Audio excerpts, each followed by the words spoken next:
Сәлем қыздар, сіздермен бүгін осындай бір жасағаннан шығатын керемет құймақтар жасаймыз. Толық рецептің барлығын видеоның астына жазып кетемін.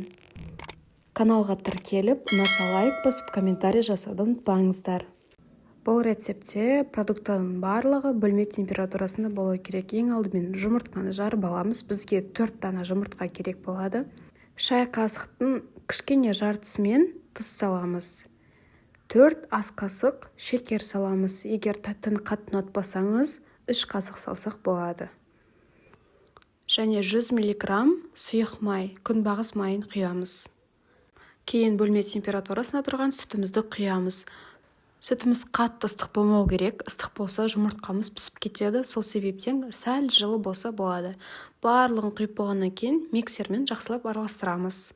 Болмаса блендермен араластырса болады. Өлшеніп алған ұнымыздың үстіне қопсытқышты қосамыз, яғни разрыхительді қосып, сүтіміздің үстіне құятын боламыз. Ұнымызды салып болғаннан кейін миксермен дереу араластырамыз. Себебі ешқандай түйін қалмау қажет. Ал енді бір пиала қайнап тұрған суымызды сместі араластырып тұрып, құю қажет.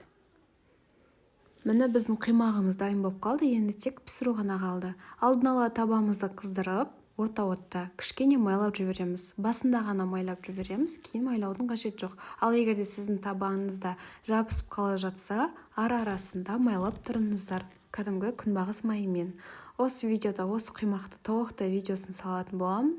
Ұнаса лайк басып, комментарий жазып, каналға тіркелуді ұмытпаңыздар.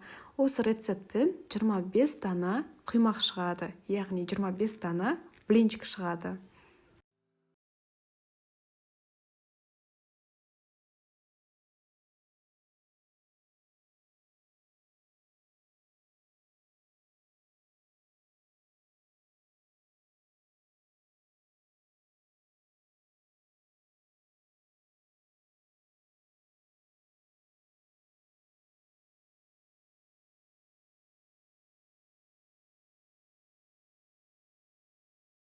Өте жұмсақ және ажурный болып шығатын құймақтар. Ұнаса менің каналыма тіркеліп, лайк басып, комментарий жазып, қоңыраушаны басуды ұмытпаңыздар. Сіздермен бірге Жанерке. Астарыңыз дәмді болсын.